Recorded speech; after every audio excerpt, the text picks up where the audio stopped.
The Book of Habakkuk. Habakkuk chapter 1. The prophecy that Habakkuk the prophet received. How long, Lord, must I call for help, but you do not listen? Or cry out to you, violence, but you do not save? Why do you make me look at injustice? Why do you tolerate wrongdoing? Destruction and violence are before me. There is strife and conflict abounds. Therefore the law is paralyzed, and justice never prevails. The wicked hem in the righteous, so that justice is perverted. Look at the nations and watch, and be utterly amazed. For I am going to do something in your days that you would not believe even if you were told. I am raising up the Babylonians, that ruthless and impetuous people who sweep across the whole earth to seize dwellings not their own. They are a feared and dreaded people. They are a law to themselves and promote their own honor. Their horses are swifter than leopards, fiercer than wolves at dusk. Their cavalry gallops headlong, their horsemen come from afar. They fly like an eagle swooping to devour. They all come intent on violence. Their hordes advance like a desert wind and gather prisoners like sand. They mock kings and scoff at rulers. They laugh at all fortified cities. By building earthen ramps, they capture them. Then they sweep past like the wind and go on. Guilty people, whose own strength is their God. Lord, are you not from everlasting? My God, my Holy One, you will never die. You, Lord, have appointed them to execute judgment. You, my rock, have ordained them to punish. Your eyes are too pure to look on evil. You cannot tolerate wrongdoing. Why then do you tolerate the treacherous? Why are you silent while the wicked swallow up those more righteous than themselves? You have made people like the fish in the sea, like the sea creatures that have no ruler. The wicked foe pulls all of them up with hooks. He catches them in his net. He gathers them up in his dragnet. And so he rejoices and is glad. Therefore he sacrifices to his net and burns incense to his dragnet. For by his net he lives in luxury and enjoys the choicest food. Is he to keep on emptying his net, destroying nations without mercy? Habakkuk chapter 2. I will stand at my watch and station myself on the ramparts. I will look to see what he will say to me, and what answer I am to give to this complaint.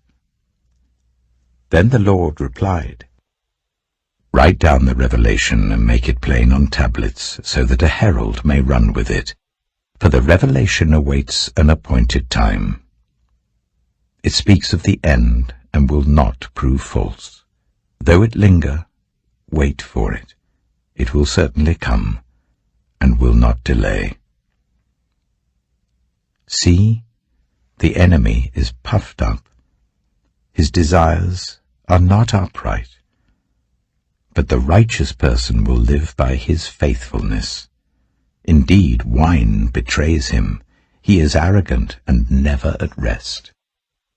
Because he is as greedy as the grave, and like death is never satisfied, he gathers to himself all the nations and takes captive all the peoples.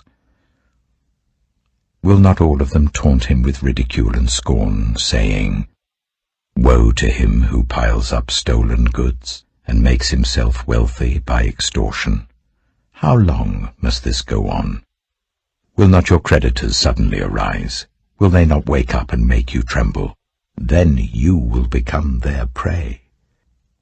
Because you have plundered many nations, the peoples who are left will plunder you. For you have shed human blood, you have destroyed lands and cities and everyone in them. Woe to him who builds his house by unjust gain, setting his nest on high to escape the clutches of ruin. You have plotted the ruin of many peoples, shaming your own house and forfeiting your life.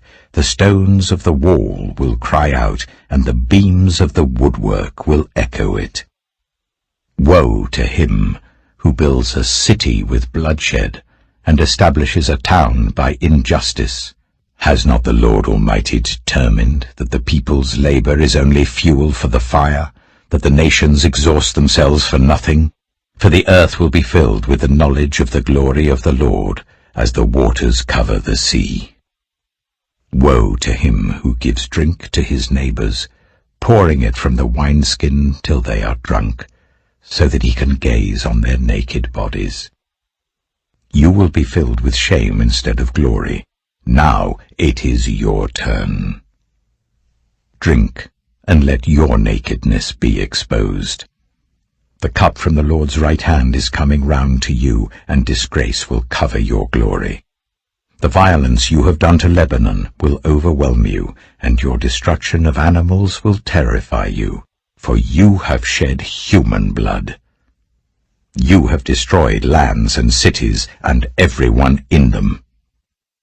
Of what value is an idol carved by a craftsman, or an image that teaches lies? For the one who makes it trusts in his own creation. He makes idols that cannot speak. Woe to him who says to wood, "Come to life," or to lifeless stone, "Wake up." Can it give guidance? It is covered with gold and silver. There is no breath in it. The Lord is in his holy temple. Let all the earth be silent before him. Habakkuk chapter 3. A prayer of Habakkuk the prophet, on Shigionoth. Lord, I have heard of your fame. I stand in awe of your deeds, Lord. Repeat them in our day, in our time make them known, in wrath remember mercy. God came from Teman, the Holy One from Mount Paran. His glory covered the heavens, and his praise filled the earth. His splendor was like the sunrise, rays flashed from his hand, where his power was hidden. Plague went before him, pestilence followed his steps. He stood and shook the earth. He looked and made the nations tremble. The ancient mountains crumbled and the age-old hills collapsed, but he marches on forever. I saw the tents of Cushan in distress, the dwellings of Midian in anguish. Were you angry with the rivers, Lord? Was your wrath against the streams? Did you rage against the sea when you rode your horses and your chariots to victory? You uncovered your bow. You called for many arrows. You split the earth with rivers. The mountains saw you and writhed. Torrents of water swept by, the deep roared and lifted its waves on high. Sun and moon stood still in the heavens at the glint of your flying arrows, at the lightning of your flashing spear. In wrath you strode through the earth, and in anger you threshed the nations. You came out to deliver your people, to save your anointed one. You crushed the leader of the land of wickedness. You stripped him from head to foot. With his own spear you pierced his head when his warriors stormed out to scatter us, gloating as though about to devour the wretched who were in hiding. You trampled the sea with your horses, churning the great waters. I heard, and my heart pounded, my lips quivered at the sound. Decay crept into my bones, and my legs trembled. Yet I will wait patiently for the day of calamity to come on the nation invading us. Though the fig tree does not bud, and there are no grapes on the vines, though the olive crop fails and the fields produce no food, though there are no sheep in the sheepfold and no cattle in the stalls, yet I will rejoice in the Lord. I will be joyful in God my Saviour. The sovereign Lord is my strength. He makes my feet like the feet of a deer. He enables me to tread on the heights. For the director of music on my stringed instruments.